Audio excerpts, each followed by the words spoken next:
सभी का स्वागत है आपके अपने YouTube चैनल गणित का सागर में। मैं राहुल। आज की इस वीडियो में हम NCERT का नंबर सिस्टम का 1.5 सॉल्व करना सीखेंगे। इससे पहले मैंने 1.1 से लेकर 1.4 सॉल्व करना सिखाया है। आप ये मेरे चैनल पे जाके देख सकते हैं। अगर आप मेरे चैनल को सब्सक्राइब कर लेते हैं तो आप NCERT का जो 2025 का लेटेस्ट एडिशन का बुक है उसमें जितने भी क्वेश्चन मैथ में हर चैप्टर से पूछे गए हैं उसको आप आसानी से हल करना सीख लेंगे, क्योंकि मैं एक एक करके सभी क्वेश्चन को सॉल्व करना सिखाऊंगा। तो चलिए शुरू करते हैं नंबर सिस्टम का एक्सरसाइज 1.5। तो यहाँ पे दिया हुआ है पहला क्वेश्चन में 64 दिया है और इसका पावर दिया हुआ है 1/2। इसका हमें वैल्यू फाइंड करना है। तो जब भी ऐसा दिया होगा, नीचे में क्या है, बेस है और बेस का कोई पावर दिया है, तो जब भी ऐसा दिया रहेगा तो जो बेस होगा उसका हम लोगों को एलसीएम निकालना है। तो 64 का एलसीएम निकालते हैं। ये आपको आता होगा, फिर भी मैं आपको बता देता हूँ कि इसको सबसे पहले जो मिनिमम प्राइम नंबर है उसे डिवाइड करना है। तो सबसे छोटा प्राइम नंबर कौन होता है? 2 होता है। तो 2 से करते हैं। तो 2 जो है 64 को कितने बार में काटेगा? 32 बार में। फिर 2 से करेंगे 32 को डिवाइड, तो 16 बार में होगा। फिर 2 से करेंगे 8 टाइम्स में होगा। फिर करेंगे 4 बार में होगा। फिर करेंगे 2 बार में होगा। इसका मतलब 64 को हम क्या लिख सकते हैं? यहाँ पे देखिए 2 कितने बार है? 1 2 3 4 5 6। तो ये हो जाएगा 2 का पावर 6। अगर ये 2 है वो 3 बार रिपीट होता तो 2 का पावर 3 हो जाता। यहाँ तक आपको समझ में आ गया होगा। अब देखिए यहाँ पे 64 था, तो 64 के बदले हम बैठाएंगे 2 का पावर 6 और इसका पावर क्या दिया हुआ था? 1/2। अब देखिए ये भी पावर में है, ये भी पावर में है, तो ये दोनों आपस में मल्टीप्लाई हो जाएगा। तो मल्टीप्लाई कर दीजिए, ये और ये कट जाएगा 3 बार में, तो ये आया 2 का पावर 3। इसको हम क्या लिखेंगे? 2 इंटू 2 इंटू 2। और इसको अगर हम हल कर देंगे तो ये आएगा 8। इसका मतलब इसका वैल्यू जो होगा वो होगा 8। अब अगला क्वेश्चन चलिए बनाते हैं। यहाँ पे 32 का पावर 1/5 दिया हुआ है, तो 32 का हम एलसीएम निकालेंगे। 2 बार करेंगे 16 होगा। फिर 2 से करेंगे 8 होगा। फिर 2 से करेंगे 4 होगा। फिर 2 से करेंगे 2 होगा। इसका मतलब 32 हो जाएगा 2 का पावर 1 2 3 4 5। 2 का पावर 5। तो अब 32 को हम लिखेंगे 2 का पावर 5 और इसका पावर है 1/5। तो पावर पावर क्या होता है? मैंने आपको बताया था, आपस में मल्टीप्लाई हो जाता है। ये आपस में कट जाएगा। यहाँ से बचा 2 का पावर 1 और इसे हम सॉल्व करेंगे तो आंसर आएगा 2। अब चलिए इसको बनाते हैं। यहाँ पे है 125, इसका एलसीएम लीजिए। 5 से करेंगे 25 आएगा। फिर 5 से करेंगे 5 आएगा। इसका मतलब 125 हो जाएगा 5 का पावर 3, क्योंकि 5 जो है वो 3 बार आया हुआ है। अब इस 125 में हम इसको बैठा देंगे। ये हो जाएगा 5 का पावर 3 इंटू इसका पावर हो जाएगा 1/3। अब पावर पावर आपस में मल्टीप्लाई हो जाएगा, ये और ये कट जाएगा। यहाँ से आया 5 का पावर 1, तो इसका आंसर हो जाएगा 5। अब अगला क्वेश्चन देखते हैं। अगला में भी वैल्यू फाइंड करना है, लेकिन अब जो पावर है वो फ्रैक्शन में दिया हुआ है, p/q के फॉर्म में। तो इसमें भी हमें घबराना नहीं है। जो भी बेस है 9 बेस है, इसका एलसीएम निकालिए। 3 से होगा 3 बार में, यानी 9 को हम लिखेंगे 3 का स्क्वायर। तो 9 को हम बैठा देते हैं 3 का स्क्वायर, इसका पावर हो जाएगा 3/2। अब पावर पावर क्या होगा? सेम मल्टीप्लाई कर दीजिए जैसा हम लोगों ने पहले किया था। ये और ये कट जाएगा। यहाँ से आया 3 का पावर 3, इसको हम हल करेंगे। ये हो जाएगा 3 इंटू 3 इंटू 3। इसको लिखेंगे 27। इसका मतलब इसका आंसर हो जाएगा 27। अब चलिए इसे सॉल्व करते हैं। 32 का एलसीएम लीजिए। 16 टाइम्स होगा, फिर 8 आएगा, फिर 4 आएगा, फिर 2 आएगा।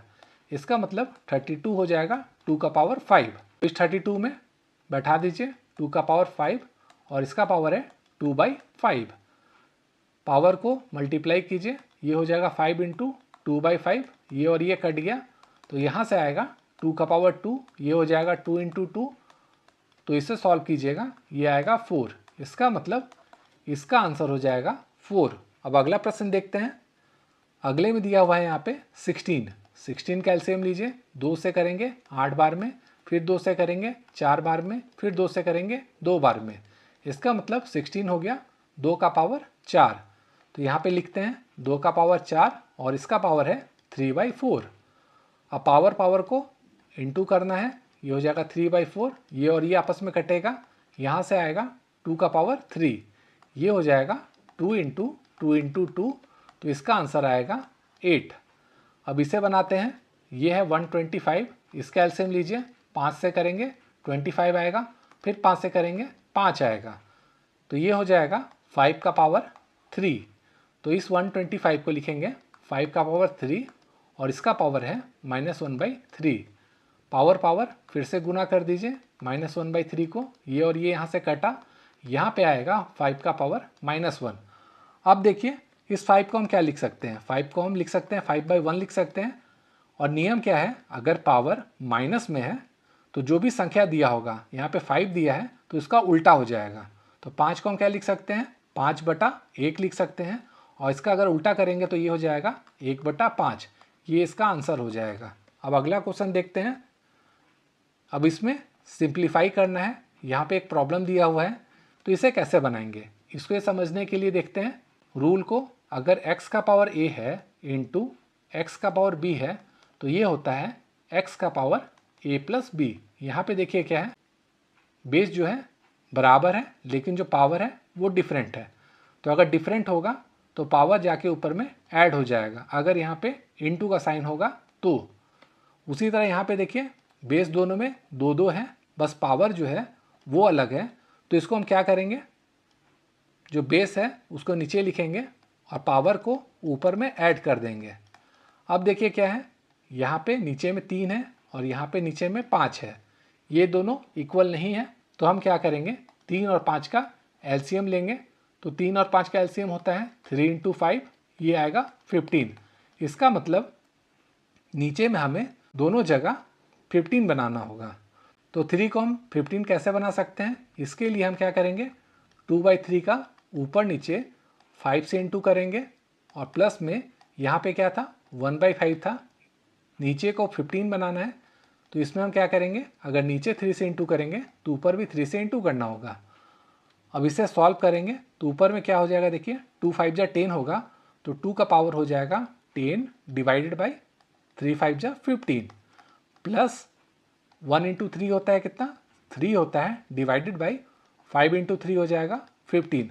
अब देखिए क्या है, इन दोनों का नीचे सेम हो गया, नीचे अगर सेम होता है तो इसे हम लोग उतार देते हैं और ऊपर में जो दिया हुआ है संख्या उसे सिंपल ऐड कर देते हैं। तो इसे ऐड कर दीजिए, तो यहाँ से क्या आएगा 2 का पावर 13/15, ये इसका आंसर हो जाएगा। अब अगला क्वेश्चन सॉल्व करना सीखते हैं। अब इसे हल करने से पहले एक नियम जानना होगा कि अगर x/y का पावर दिया हुआ है a, तो इस a को क्या करना होगा, यहाँ भी पावर में डालना होगा और यहाँ भी पावर में डालना होगा। तो ये क्या हो जाएगा, x का power a divided by y का पावर a। उसी तरह यहाँ पे देखिए क्या दिया हुआ है, 1/3 का पावर 3 और इसका पावर दिया है 7। इसका मतलब 1 का पावर भी हो जाएगा 7 और 3 का पावर 3 है, इसका भी पावर हो जाएगा 7। 1 का पावर अगर 7 है, इसे हल करेंगे तो ये क्या हो जाएगा, 1 ही हो जाएगा। अब यहाँ पे देखिए 3 का पावर क्या दिया हुआ है 3 और यहाँ पे भी दिया हुआ है 7, दो पावर है और ये पावर में है तो दोनों आपस में इंटू हो जाएगा। तो ये हो जाएगा 3 का पावर 3 इंटू 7। इसे अगर हम सॉल्व करेंगे ये आएगा 1/3 का पावर 21, ये इसका आंसर हो जाएगा। अब अगला क्वेश्चन देखते हैं। अब अगले क्वेश्चन को सॉल्व करने से पहले इसका रूल देखते हैं। तो इसका रूल है, अगर x का पावर a है डिवाइडेड बाई x का पावर b है, तो ये होगा x का पावर a माइनस b। ये कैसे हुआ चलिए देखते हैं। यहाँ पे देखिए दोनों में बेस सेम है तो बेस लिख दिए, यहाँ पे जो पावर है a तो a लिखेंगे, और ये क्या है यहाँ पे डिवाइड का साइन है तो डिवाइड के बदले आएगा माइनस, और उसके बाद ये जो पावर होगा यहाँ पे b था तो यहाँ पे b उतर जाएगा। उसी तरह यहाँ पे देखिए क्या है, बेस दोनों में 11 कॉमन है और यहाँ पे डिवाइड का साइन है, तो ये हो जाएगा 11 का पावर 1/2 माइनस 1/4। अब देखिए यहाँ पे 2 है, यहाँ पे 4 है, दोनों इक्वल नहीं है, तो 2 और 4 का क्या करेंगे हम, एलसीएम ले लेंगे।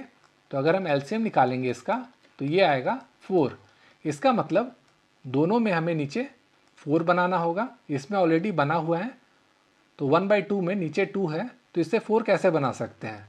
अगर 1/2 में ऊपर और नीचे हम 2 से गुना कर देंगे तो ये बन जाएगा, और ये 1/4 का 1/4 उतार देंगे। अब इसे अगर हम हल करेंगे तो ये क्या होगा, 11 का पावर 1 × 2, ये हो जाएगा 2 डिवाइडेड बाय 2 × 2 कितना होता है 4, तो 4 लिखेंगे माइनस 1/4। अब देखिए दोनों का नीचे सेम हो गया है, तो जब भी सेम होता है हम डैश दे के सेम संख्या को उतार देते हैं, और अगर यहाँ पे माइनस का साइन है तो सिंपल माइनस कर देंगे, यहाँ 2 - 1 लिख देंगे, ये हो जाएगा 2 - 1। इसे हम सॉल्व करेंगे तो ये आएगा 11 का पावर 1/4, ये इसका आंसर हो जाएगा। अब अगला क्वेश्चन देखते हैं। अब अगला क्वेश्चन को सॉल्व करने से पहले इसके नियम को देखते हैं। अगर x का पावर a दिया हुआ है इंटू y का पावर a दिया हुआ है, तो ये क्या होगा, xy का पावर हो जाएगा a। देखिए इसमें क्या है, जो बेस है वो अलग है लेकिन जो पावर है वो सेम है, तो जो बेस होता है वो दोनों आपस में मल्टीप्लाई हो जाएगा, क्योंकि यहाँ मल्टीप्लाई का साइन है, और उसका पावर जो कॉमन पावर है वो आ जाएगा, तो यहाँ पे आ गया a। अब यहाँ पे देखिए 7 और 8 जो है वो अलग है, लेकिन जो इसका पावर है वो है सेम, तो हम क्या करेंगे, इस 7 और 8 को आपस में मल्टीप्लाई कर देंगे और इसका पावर दे देंगे जो कॉमन पावर है, ये है 1/2, तो 1/2 कर देंगे। इसे हल करेंगे, 7 8 जो होता है 56, इसका पावर हो जाएगा 1/2, यही इसका आंसर हो जाएगा। तो दोस्तों आज मैंने 1.5 ख़त्म कर दिया है। अगले वीडियो में हम NCERT का लेटेस्ट एडिशन का जो चैप्टर नंबर 2 है उसे हल करना सीखेंगे। Thank you.